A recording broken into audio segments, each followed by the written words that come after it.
بسم الله الرحمن الرحيم. الحمد لله حمدا كثيرا طيبا مباركا فيه كما يحب ربنا ويرضى. أشهد أن لا إله إلا الله وحده لا شريك له، وأشهد أن محمدا عبده ورسوله الناصح الأمين. اللهم صل على نبينا محمد وعلى آله وصحبه أجمعين ومن تمسك بسنته إلى يوم الدين. ثم أما بعد. Alhamdulillah, we continue going over a tremendous book by the Fadilat Shaykh Al-Allama Shaykh Salih Al-Fawzan Hafidhahullah Ta'ala. The book, which is entitled Aqeedatut Tawheed. We have reached the chapter where the Shaykh Hafidhahullah Ta'ala, he explains the emergence of bid'ah. The emergence of bid'ah in the lives of the Muslims, meaning how bid'ah emerged in the ummah, and the reasons and the causes that led to that. The reasons and the causes that led to that. The likes of this subject matter is of extreme importance. And these are things that we have to know in order to know what to stay away from. The Prophet ﷺ, he mentioned in the famous hadith, طالب العلم فريضة على كل مسلم, that seeking knowledge is obligatory upon every Muslim. It is incumbent that we seek knowledge, so we know how to establish the commands of Allah subhanahu wa ta'ala, so we know how to fulfill those things in which Allah subhanahu wa ta'ala have made obligatory upon us as individuals. Also, we have to know what to stay away from. And this is why the Prophet sallallahu alaihi wasallam, he not only commanded us what to do, as it comes in the hadith of Irbad bin Sariyah, as the Prophet sallallahu alaihi wasallam, he said, فَعَلَيْكُمْ بِسُنَّتِي. So it's binding upon you to stick to my sunnah. You must stick to my sunnah. وَسُنَّةِ الْخُلَفَاءِ الرَّاشِدِينَ الْمَهْدِيِّينَ مِنْ بَعْدِي. And you must stick to the sunnah of the rightly guided khulafa after me. The Prophet sallallahu alaihi wasallam, he just didn't stop there, but he went on to say, وَإِيَّاكُمْ وَمُحْدَثَاتِ الْأُمُورِ, and beware of newly invented matters, to the end of the hadith. So as to explain to us what to stay away from. So as to explain to us what to stay away from. And this is of vital importance. It's of vital importance that we know what to stay away from. Being ignorant about the religion, and inshallah ta'ala we will come to it. If not in this class, in the next class, bidnillahi ta'ala. But from those reasons by way in which bid'ah emerges, and from those reasons and those causes by way in which an individual, he will fall into bid'ah, that he would fall into bid'ah, is that what? Is al-jahl bi ahkam ad-din. It's by being ignorant of the rules of the religion. By being ignorant of the rules of the religion. Naam. And this highlights the importance of attending classes, reading books, listening to the telelinks of the mashayikh, so on and so forth. Now, I mean, that's in no particular order, Because if we will have to put them in order, then of course, listening to the tellings of the mashayikh, then this would be at the top.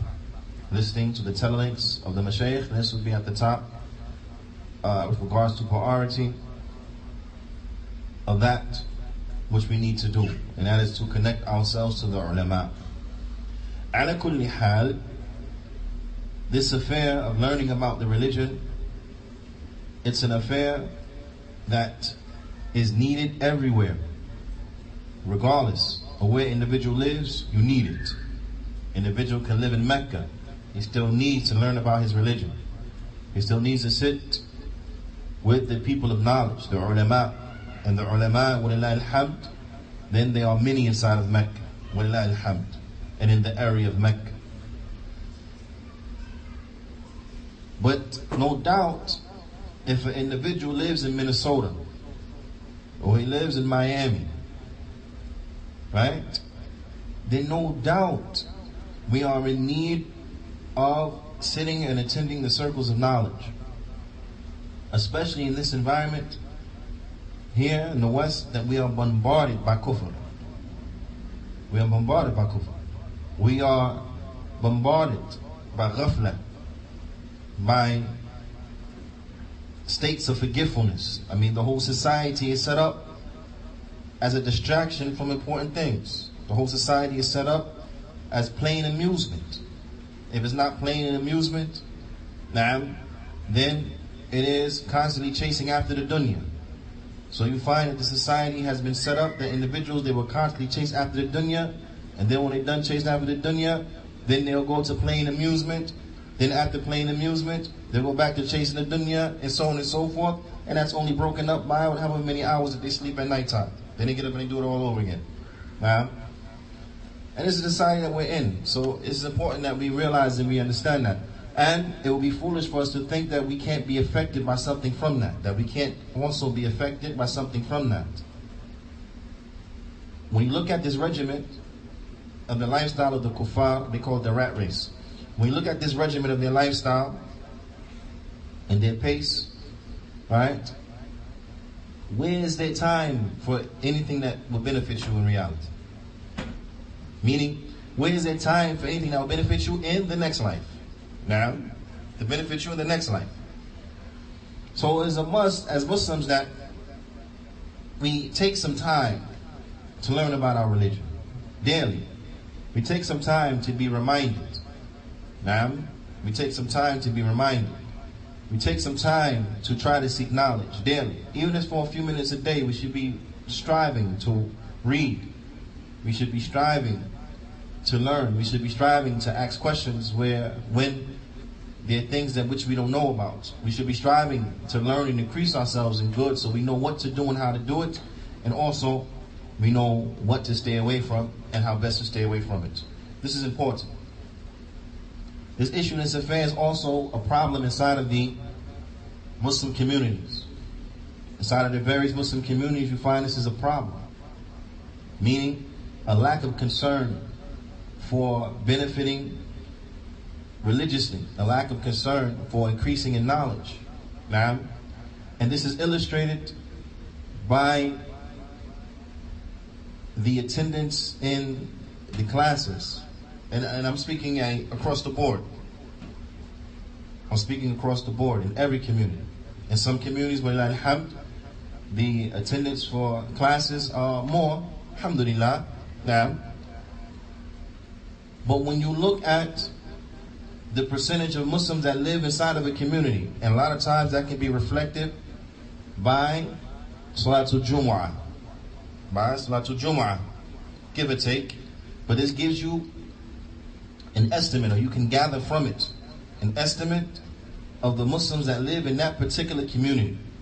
Now, the Muslims that live in that particular community. Now, we set an estimate, you can take an average from it. Now, because there may be some people who are passing through, some people who may work in that area but not necessarily live in that area, so on and so forth. Now, but you can draw an average from the crowd of Jumu'ah of who lives inside the community. But when we look at the class attendance, we don't see even a fraction of that. Meaning, a fraction that's worth mentioning. Now, a fraction is worth mentioning. It is less than, in most communities, less than 5% of the people who attend Jumu'ah actually show up for the classes. Now, and then we wonder why our communities are in such a dismal state. We wonder why our communities are in such a dismal state. However, and this is not to knock, because the likes of which are needed. Now, however, when it comes to conferences that have more bells and whistles around it, right? More lights and flash and glitter.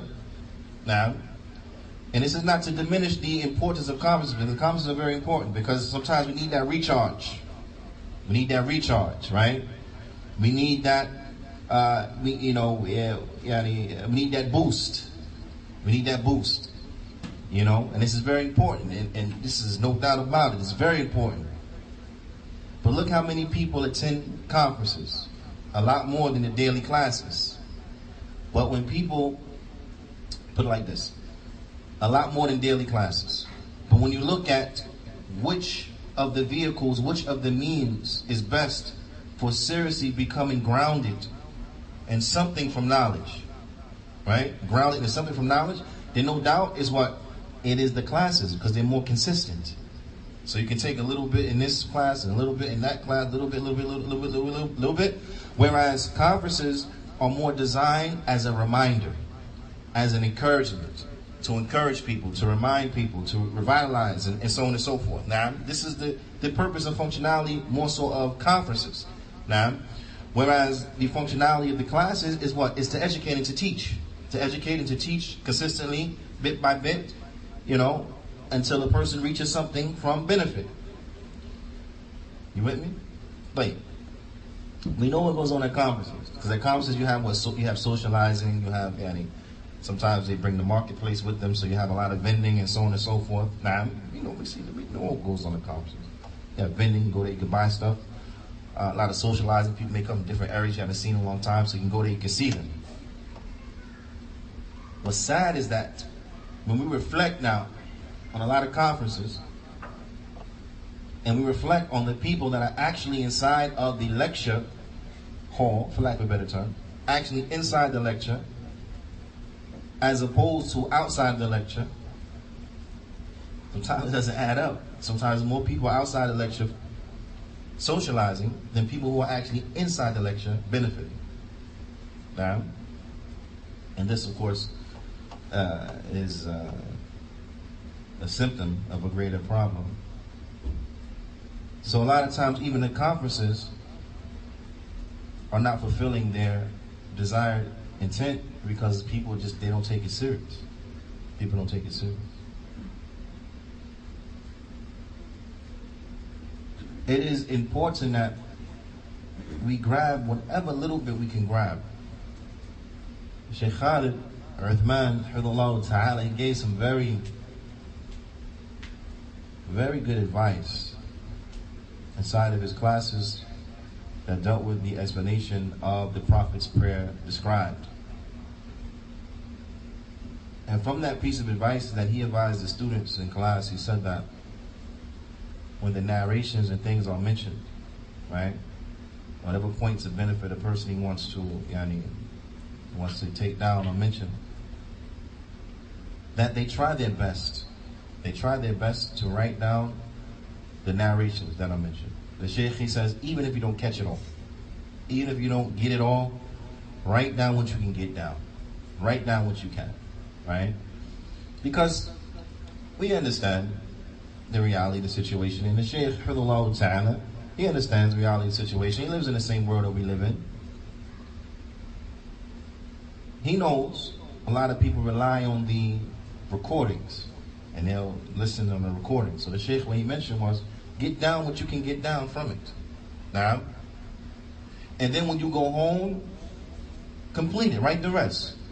Either from the standpoint, and the Shaykh didn't mention this, but I'm adding, either from the standpoint because you already have the reference, because it was mentioned in class where the narration was located, so you can go back to that book and then you can find a narration and then write the whole thing down, or from the standpoint that you can get the recording right, online or what have you. Or a lot of students sometimes they record the classes themselves. They bring their digital recorder or on their phone and they record the class themselves. Now, or you go back to your own recording and then you write down the rest. You can pause it, finish one. But the point is, he said, what is to be in the habit of writing down what you can get down while you're in class. He said that's if you really want to benefit from the class. Now,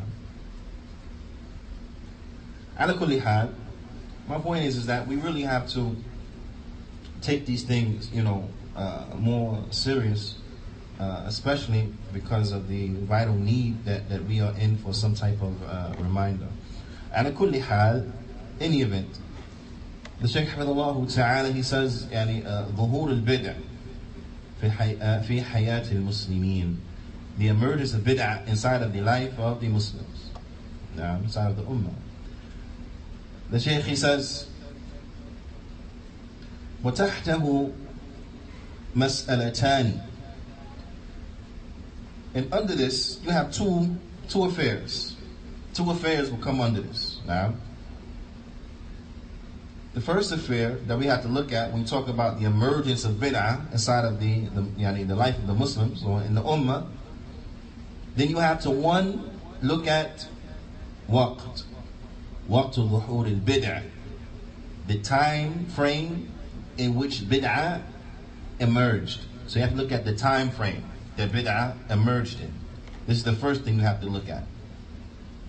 The second is مكان ظهور البدع, the places where bid'ah emerged from. Now, so one, you have to look at when it emerged. Secondly, from where it emerged. Now, so the Shaykh Hafidhullah Ta'ala, he mentions, because see, these things are important for us to know, so we have some background knowledge, before getting into the causes and so on and so forth. We need to have some background knowledge so we can understand a little bit about the history of when and where the bid'ah it emerged.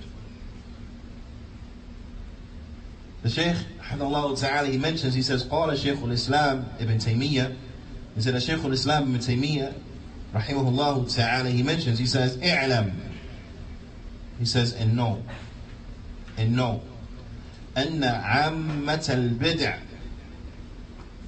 المتعلقة بالعلوم والعبادات, he said that know that the general, that bid'ah, the majority of bid'ah, or bid'ah in general, as relates to the sciences of the religion, and as relates to the acts of worship, the ibadah, then إنما وقع في الأمة في أواخر العهد الخلفاء الراشدين. He said then it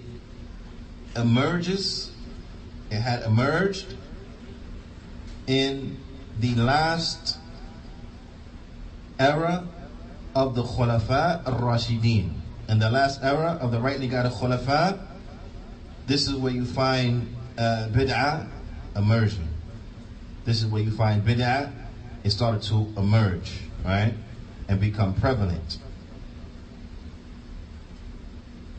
So in general, we'll say in the last of the era of the rightly guided Khulafa, this is where the bid'ah it started to emerge. Now, and it all comes together. It all comes together that it will emerge in such an era. Why? Because the Prophet ﷺ, he gave us indication that the bid'ah was going to come out in a time where some of the Sahaba, they were still alive. And we can see this from the hadith of Irbad bin Sariyah, حيث قال النبي صلى الله عليه وسلم من يعش منكم فسيرى اختلافا كثيرا. where the Prophet ﷺ, he said that whoever lives from amongst you, he will see much different. So this is an indication that those whom he was addressing, that they were going to see, some of those whom he was addressing, they were going to see much different. Now, so the fact that it happened at the end of the era of the Khulafa al-Rashidin, then we know what the Sahaba, some of the Sahaba were still alive at that time. Some of the Sahaba were still alive at that time. And it was much benefit in some of the Sahaba still being alive at that time. Why? Because they gave us an example of the implementation of the Islamic stance towards innovation and the people of innovation. Whereas they what? They refuted the innovation and they refuted the people. They boycotted and made hijrah from the people of innovation. Now I'm so on and so forth. So they gave us what? They gave us a practical example of how we should interact with the people of innovation and how we should interact with the bid'ah. They gave us an example. Now, and this is very important. It's very important. So there's benefit in that. Alhamdulillah. Ala kulli hal, the Prophet ﷺ, he said that what? Whoever lives from amongst you will see much different. فَعَلَيْكُمْ بِسُنَّتِي. So as a binding upon you to stick to my sunnah. وَسُنَّةِ الْخُلَفَاءِ الرَّاشِدِينَ الْمَهْدِيِّينَ. And the sunnah, the rightly guided khulafa. The rightly guided khulafa, those who are upon guidance. فَأَوَّلُ الْبِدْعَ. So the first bid'ah that came about, يعني ظهرت. The first bid'ah that came about, and you'll see how yani, the Shaykh right now, when he's mentioning, Shaykh al-Islam he's mentioning right now, it's not necessarily the order, but just the first bid'ah that came about, and then he'll mention what came out first, like this. Now, ala kulli hal, he said the first bid'ah, from the first innovations that came about was bid'atul qadr. The bid'ah of qadr, of the qadariyah. People not believing properly in qadr. This was from the first of the bid'ah to come about. Now, وبدعة الإرجاء, and the bid'ah of al-irja, the murji'ah. The bid'ah of the murji'ah. Right? Those who say that iman, from their beliefs, those who say that iman is not affected by sin, and that if a person has iman, then it will not be harmed by sin. Right? No matter what he do or don't do, as long as he believes, and that's it. He has complete iman. Right? We understand this is not correct. The Prophet ﷺ, he refuted this. As the Prophet ﷺ, he says, Sibabu Muslim, Fusuq, wa qitaluhu kufr. The Prophet ﷺ, he said, verbally abusing a Muslim is a great, heinous, despicable sin, and killing him is disbelief. So the Prophet ﷺ showed us in this hadith that what? That if you do certain things, it will affect your iman differently. Because the iman of the one who kills a Muslim is affected greater than the iman of the one who verbally abuses a Muslim. So this is an indication that what? That sins have an adverse effect upon a person's iman. That iman goes up and it goes down. It's not just one thing. It goes up, it goes down. Alright? Ala kulli hal.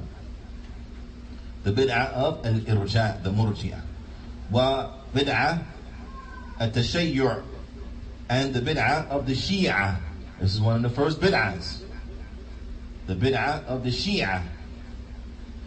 And then the bid'ah of the Khawarij. The bid'ah of the Khawarij. Now, these were some of the first, or the first bid'ah to come about. The bid'ah of al-Qadr, al-Qadariyah, and all those firq that fall under that, and the bid'ah of al-Irja, the Murji'ah, and the bid'ah of Tashayyu', the Shia, the Rafidah, now, and the bid'ah of the Khawarij. Shaykh al-Islam, rahmatullah alayhi, he says, وَلَمَّا حَدَثَتْ الفرقة بعد مقتل عثمان نعم ظهرت بدعة الحرورية. He said, and then once the separation and the differing had come about after the assassination of Uthman, Then they came about the bid'ah of al-haruriyya. Al-haruriyya. نعم. الحرورية أي الخوارج. The Khawarij. نعم. This is يعني الحرورية أي هم الخوارج. The Khawarij. طيب. So after the assassination of Uthman radiyallahu ta'ala anhu, then they emerged what the bid'ah of the Khawarij. Then there came the bid'ah of the Khawarij. ثم في أواخر العصر الصحابة, and then at the end of the time of the Sahaba, towards the last of the era of the Sahaba, حدثت القدرية. Then the bid'ah of the Qadariyya, it came. Then the bid'ah of the Qadariyya, it came. يعني في آخر العصر ابن عمر وابن عباس وجابر وأمثالهم من الصحابة رضي الله عنهم. نعم. And this was at the end of the era, like during the time, the later days of Ibn Umar. In the later days of Ibn Umar, then the Qadariyya that came out. Now, as illustrated in the first hadith in Sahih Muslim, Hadith Jibreel. Also, in the later days of Ibn Abbas and Jabir, and other than them from the Sahaba, radiyallahu ta'ala anhum. وحدثت المرجئة قريبا من ذلك, and shortly around that time frame the Murji'ah came out too. Shortly around that time frame, give or take, the Murji'ah, they also emerged. وأما الجهمية, but as far as the Jahmiyyah, and the Jahmiyyah, they are the followers of Jahm bin Safwan. They are the followers of Jahm bin Safwan. And he died in the year of 128 Hijriya. He died in the year of 128 Hijriya. He was a heretic. And from the belief of the Jahmiyyah, they have many despicable and erroneous beliefs. But from their beliefs was the belief, or was their denial of the ulu of Allah subhanahu wa ta'ala. They denied the highness of Allah subhanahu wa ta'ala, and they alleged that Allah was not above His throne, but rather He was in all places. That Allah was physically in all places. And we know this is contrary to the belief of Ahlul Sunnah. It's contrary to what Allah subhanahu wa ta'ala informs us about in the Qur'an. As Allah subhanahu wa ta'ala, He says, Ar-Rahman ala al-arsh istawa, that the most beneficent is above His throne. The most beneficent is above His throne. Now, so Allah subhanahu wa ta'ala in the Qur'an, He affirms that what He's above the throne, outside of creation. He's not a part of creation. He's not inside of creation. He's outside of the creation. Ma'am. And Allah, He affirms that He is the Most High. He affirms His ulu. سَبِّحِ اسْمَ رَبِّكَ الْأَعْلَى. Na'am. We all know this surah. Na'am. Or the majority of us. Na'am. Allah affirms that what He is, A'la, He is the Most High. So this affirms what? The ulu, the highness of Allah subhanahu wa ta'ala. So their beliefs, bila shak wa bila rayb, is totally contrary to that which is in the Kitab and the Sunnah.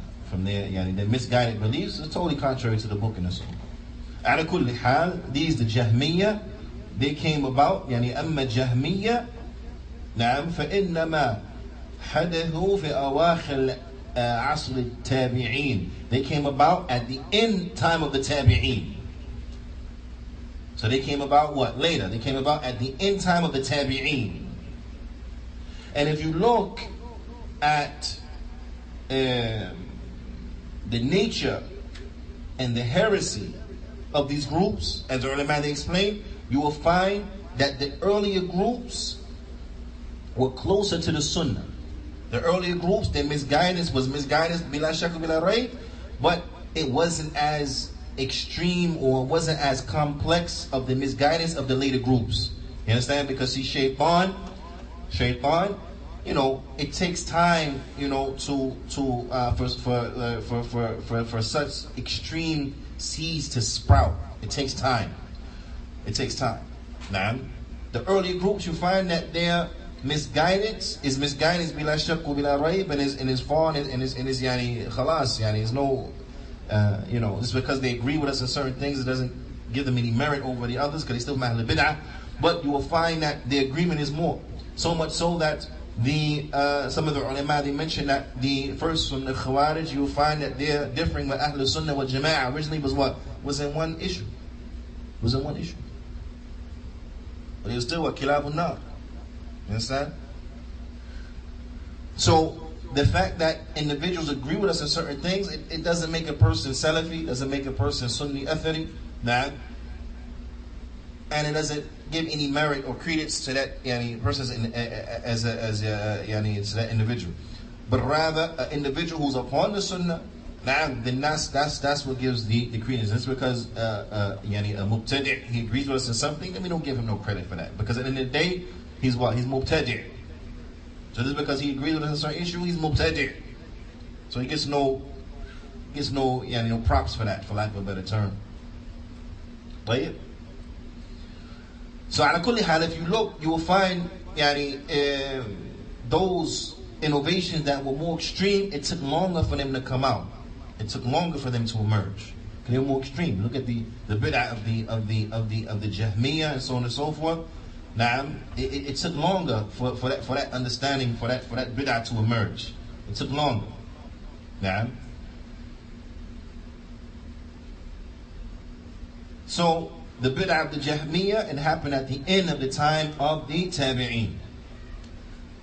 بعد الموت Umar bin Abdul Aziz, after the death of Umar bin Abdul Aziz, meaning near the end of his life. Because as the Shaykh Husaymi mentions, قد روي, because it has been narrated, أنه أنذر بهم وكان ذو نعم, because it has been narrated that Umar bin Abdul Aziz,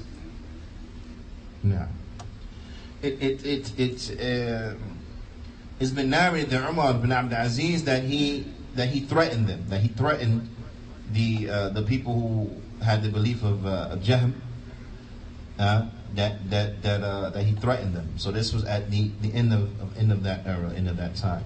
وكان ظهور جهم بخراسان في خلافة هشام bin Abdul Malik, and the complete emergence of the bid'ah of Jahm was in Khurasan, and this was during the caliphate of Hisham bin Abdul Malik. Now, this was during the caliphate of Hisham bin Abdul Malik. So when it completely came out, this was during that time. It's just like the ulama, they explain, as give an example, how the seed that could be there and things are building, and then it emerges fully in another time. It's like those who had encircled the house of Uthman, and those who were ultimately behind the assassination of Uthman. It turned up later that what they was actually from the Khawarij, but they had yet to make the khuruj. They had yet to fully emerge. They fully emerged slightly after that, when in the time of Ali radiallahu ta'ala anhu, when Ali was the Khalifa, then they fully emerged and came out. But those who were behind the assassination of Uthman, and those who had a hand to play in the assassination of Uthman, you find they were from the Khawarij. They were from the Khawarij. And we know the role that Abdullah bin Sabah, he played during that time, who was the one who founded the Shia, how he was, he helped to instigate that situation, as we took some classes ago. But the full emergence of the Shia, then that was in the time of Ali radiallahu ta'ala. So this is just give us an example how you have some reminiscence, or you have some signs of a group coming being present. So thus Umar bin Abdis, he threatened them he threatened them in life, whereas they didn't fully come out until the time of the Khilafah of Hisham bin Abdul Malik, and this was inside of Khurasan. This was inside of Khurasan. طيب. وهذه بدعة ظهرت في القرن الثاني. So you find that the bid'ah came about in the second generation, during the second generation. وَالصَّحَابَةِ مَوْجُودُونَ. When the Sahaba, they were still present. The Sahaba, they were still present. And we said there was any benefit in that because they showed us what to do. وَقَدْ أَنْكَرُوا عَلَىٰ أَهْلِهَا. And they what? They rebuked and they disapproved of its people. They disapproved of what? Of its people, of the carriers of bid'ah. They denounced the carriers of bid'ah. You understand? This is very important because see, we say that what? We are Salafi. We are Athari. I'm Sunni. That we follow the Qur'an and the Sunnah on the understanding of the Salaf of this Ummah, according to their understanding. You understand?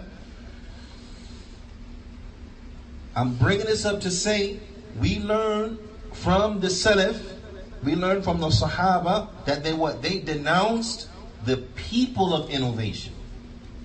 They denounced the people of innovation, as well as what? Their innovation.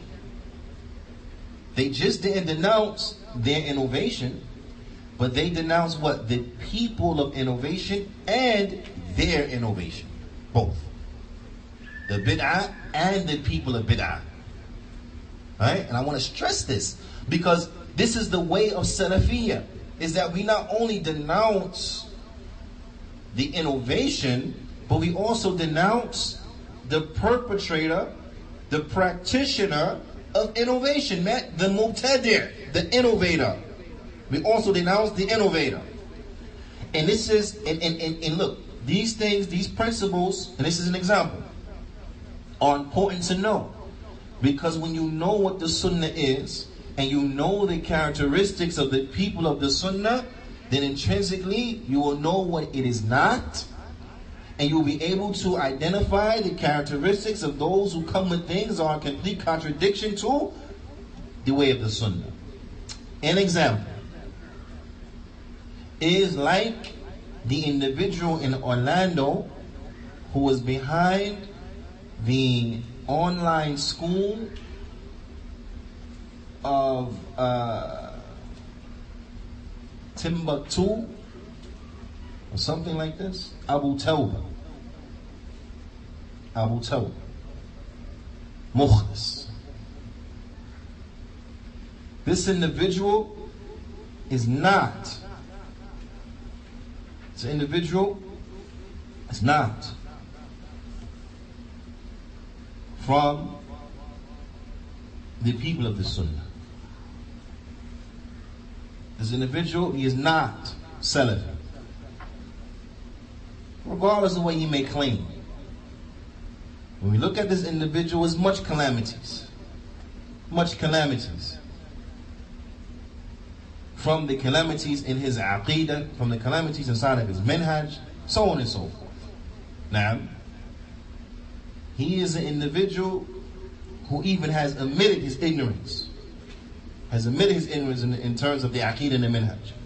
Ala kulli hal, this man has said very publicly what? That they denounce a thing but not the people. Clearly he said this. In his interview, which he had with Fox News, he said more than one time that they don't denounce the person per se, but they denounce the action. So there's many times. And a person may hear this and say, well, yeah, that sounds fair, right? That type of political stuff, that's not from the Islamic way. You understand? That type of politician talk, it's not from the Islamic way. Because what is the way of the Salaf? Is that they not only denounce the bid'ah, but they also denounce the people. When we look at Abdullah ibn Umar radiallahu ta'ala anhu, when the people had came to him and he asked about the Qadariyah, those ghulat from the Qadariyah, those extremists from the Qadariyah who believe that Allah doesn't know what's going to happen until it happens. What did he say? He said, even if they were to spin the mountain of the likes of the mountain, he said, even if they were to spin the like of the mountain of Uhud and go, it will not be accepted until they make tawbah. He said, when you meet them, inform them that I'm free from them and they are free from me. He just didn't refute the bid'ah, but he refuted them. Not only he refuted them, the ulama said that his statement that أَنَا بَرِيءٌ مِّنْهُمْ وَهُمْ بُرَاءٌ مِّنِّي, that I'm free from them and they free from me, that he made takfir on them. He said that they're kuffar, they're not Muslim. So is this denouncing the thing and not the people? No, he denounced both. And this is who? Abdullah bin Umar radiallahu ta'ala anhu, the great Sahabi radiallahu ta'ala anhuma. May Allah be pleased with both him and his father. Now, this is the example we get from the Sahaba. So now, where's this person, Abu Tawbah, coming from when he's saying, we denounce the action, not the person? Of course, it's not verbatim. It's the meaning of what he said. I want nobody to say, oh, it's not exactly. The meaning of what he said. We denounce the action, not the person. Where's that from? That's from the methodology of the Salaf? That's from the way of the Sahaba? No, not at all. This is just an indication. When one will study that affair, he'll find much calamities. Much calamities. Much. From the people that he promotes, from the people that he is happy and proud that he has tazkiyah from, the likes of Abd Azim and Badawi, Abd Azim and Badawi, Khalafi. That's his name. His last name is Khalafi. And it's an accurate description. Because هو يعني في الحقيقة يعني him in reality he's what's Qutbi. Abd Azim Badawi is Qutbi. It's Qutbi. This individual Abu Tawbah, he used to have displayed upon his website, I don't know what's on his website right now, but he should have displayed upon his website the recommendation that he has from Abd Azim al-Badawi al-Khalafi Qutbi. He had his recommendation there. Right? He has his recommendation there. What Salafi will be parading a recommendation from a Qutbi? What Salafi will be parading a recommendation from an individual who constantly, habitually quotes from Sayyid Qutb in his writings, from the Mimbar, in Khutbah Jumu'ah, speaking about Sayyid Qutb in a good light, quoting from Sayyid Qutb in the Khutbah. What Salafi will be running around saying, oh, look, I got tazkiyah from him? Huh? Right? These are just indications for those individuals who are fooled by the likes of him. And if you go on, there's more and more and more and more and more and more and more. You understand?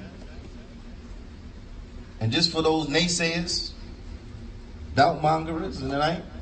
They say, but how you know? How you know? I was in Egypt with him. I've spoken to him and advised him personally on things.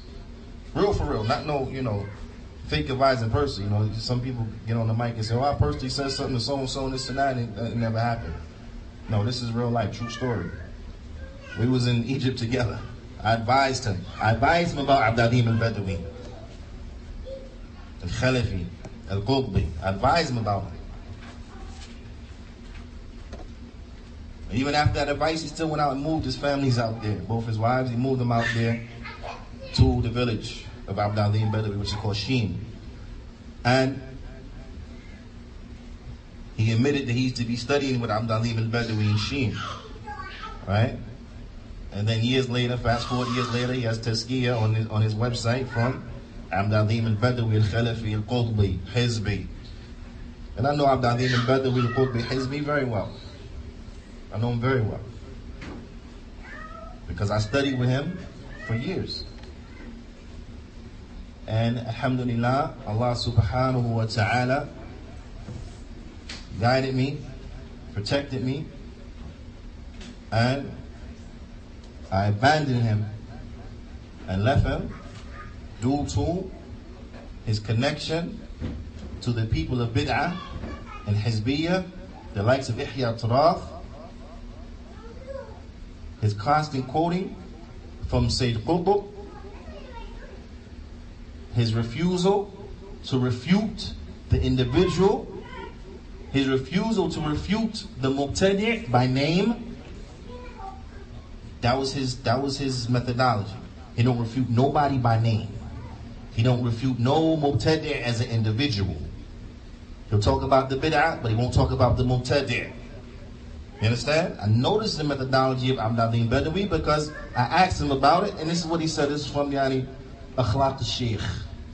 That's what he said. This is from the characteristics of the Shaykh, which is an indication. People start talking about themselves in that light. That's like red light. Like, what? Huh? What? Many times, as I've sat and been in the presence of Sheikh Rabi', sat with and been in the presence of Sheikh Rabi', I never heard him refer to himself in the third party as the Sheikh. And Sheikh Rabi' is from the Imams of our time. Never heard him refer to himself as the Sheikh. You understand? Osama al-Qusi, Hizbi, he used to also do stuff like this, refer to himself as the Sheikh. And so this is, indications. Ala kulli hal, this is a side point, but anyway, I'm saying this to say that what I'm saying to you is not no second or third or fourth hand information. This is first hand information. First hand information. Now, at a point, I was from the most closest, if not the closest, of the students from the West to Abdis al-Badawi, al-Khalafi, al-Hizbi, al-Qutbi. Naam. So trust me when I tell you, the man, he's not Salafi. Ala kulli hal, who Salafi will parade a tazkiyah from him? Nobody. So this is an indication, some factors to understand the reality of Abu Tawbah. Ala kulli hal, we don't want to get more than that, but this shows you that what? Following the methodology of the Salaf is essential. Because from their methodology that they refuted the Bid'ah and the Mubtadi'. You understand? So look, is there any surprise now? This is why you can't sit with the people of innovation. Is there any surprise that you have Abu Tawbah saying we denounce the act but not the person, and then you find what? Abdis Badawi, what's his methodology? He refused the Bid'ah, not the Mubtadi'. You know what I'm saying? The apple don't fall far from the tree, now do it. Not at all.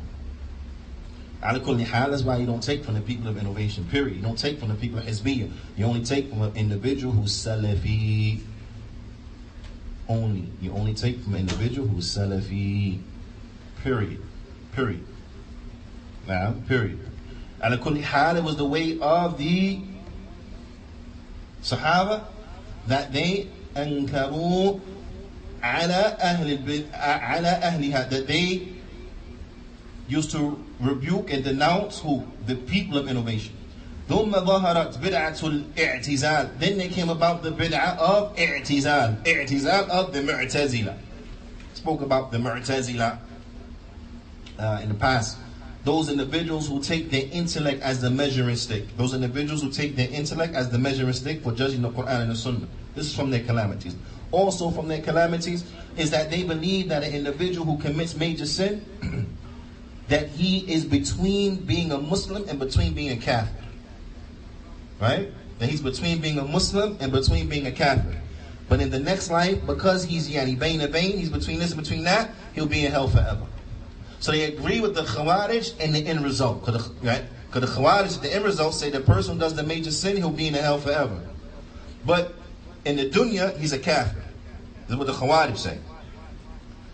The Mu'tazila, they agree with the Khawarij with regards to the next life. That yes, they're going to be in hell forever, but they differ with the Khawarij as the ruling of the person in this life. So they'll say, well, we're not going to say he's a Kafir, but we're not going to say he's a believer. He's main and main, he's between the two. He's not a believer, he's not a disbeliever in this world. In the next world, he'll be in hell forever. So ultimately, what? They agree with the Khawarij and the end result of an individual. So this is what? Complete ignorance. Now, and just an example to show you how this is ignorance and contrary to the Kitab and the Sunnah. that companion who had an issue with drinking alcohol. Drinking alcohol is from what? The major sins. It's a major sin, right? Khawarij say, person commits a major sin, is a kafir, he's in hellfire forever. The Mu'tazila, they say, person who commits a major sin, he's not a Muslim, he's not a kafir, but he'll be in hellfire forever. What did the Prophet ﷺ say about that particular Sahabi? When the other Sahaba, they were coming down on him really, really, really hard, the Prophet ﷺ, he said, لا تعين الشيطان على أخيك. Don't help the shaitan against your brother. Sure. The Prophet ﷺ said, don't help the shaitan against your brother. So the Prophet ﷺ, he affirmed for him the akhuwa imaniyya. He affirmed for him the religious brotherhood. That he's a brother in deen. And to be a brother in the deen means you have to be what? A Muslim. So this is a refutation upon the Khawarij and upon the Mu'tazili who said, no, he's not a Muslim, he's between the two. The Khawarij said, no, he's a kafir. No, the Prophet ﷺ said he's a Muslim. And he did what? He drank alcohol. And that's a major sin. It's a major sin. Right? And then the Prophet ﷺ went on to say that verily he loves Allah and His Messenger. He loves Allah and His Messenger. So he affirmed that what? The man had iman. He had faith. Anyone who has iman, he's not going to be in hell forever. Even if he has to go to hell to be cleansed from a sin that he did, he won't stay in hell forever. A person that has iman in his heart, regardless of the amount. If iman is there, he's coming out the hellfire. Right? So there's a clear, again, refutation on the ruling of the Khawarij and the Mu'tazila, how they view the person who makes a major sin in the next world. The Prophet ﷺ said, no, they're going to go to heaven. Hadith Shafa'ah. The hadith of the Shafa'ah. Now, refer back to the hadith and you'll see that the groups will come out of the hellfire. Those who have this amount of iman, that amount of iman, that amount of iman, that amount of iman. Until the last, those who have the least amount of iman will come out the hellfire.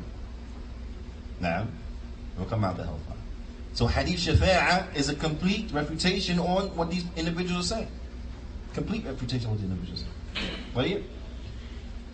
Ala kulli hal, this is enough to show us the misguidance of these individuals. And when one would study each of these groups, they'll find much calamities, much differing from the Kitab and from the Sunnah. So then you will find that the i'tizal, the Mu'tazila, they came out. The Mu'tazila, they came about. وحدثت الفتنة أو الفتن بين المسلمين. And then there was fitna amongst the Muslimin.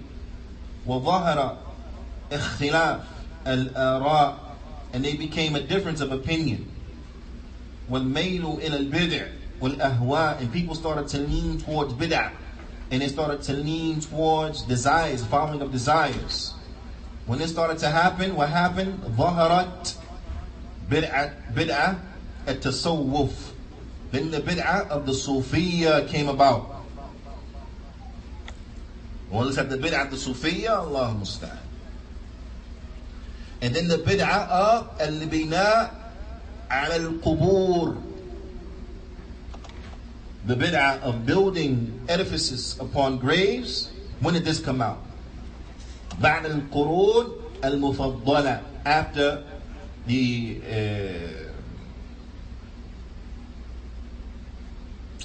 the superior generations, or the generations of superiority, meaning those generations in which the Prophet ﷺ, he mentioned inside of the famous hadith, خَيْرُ النَّاسِ قَرْنِي ثُمَّ الَّذِينَ يَلُونَهُمْ ثُمَّ الَّذِينَ يَلُونَهُم. The best of mankind is my generation, and those who follow them, those who follow them. Those three generations are called Qur'an al-Mufaddala, the superior generations. The superior generations. And there's another word, Juyaanee, for that, but I can't remember right now in English what that word is. But anyway, the superior generations, those generations of superiority. Now, وهكذا كلما تأخر الوقت. And this is important, and this points back to what was mentioned earlier, that those innovations that came out later, you will find that they were more severe. So Shaykh